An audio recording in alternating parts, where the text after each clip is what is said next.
Happy first anniversary to Mutya ng Pasig Eagles Region NCR 12 of the Fraternal Order of Eagles, Philippine Eagles, headed by Kuya Governor Roy D. Guzman. Ang Fraternal Order of Eagles, Philippine Eagles ay hindi lamang isang samahan, kundi isang pamilya na nagkakaisa para sa kapwa, bayan at Diyos. Naway patuloy tayong maging inspirasyon sa ating komunidad, lalo na sa mga susunod na henerasyon na nangangarap na makapaglingkod at makagawa ng pagbabago. Bilang inyong Senator Kuya Bongo, ako po'y handang magserbisyo sa inyo lahat sa abot ng aking makakaya dahil ang bisyo ko po ay magserbisyo sa ating mga kababayang Pilipino.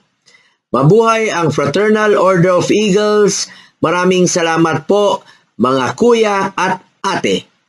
Ingat po parati.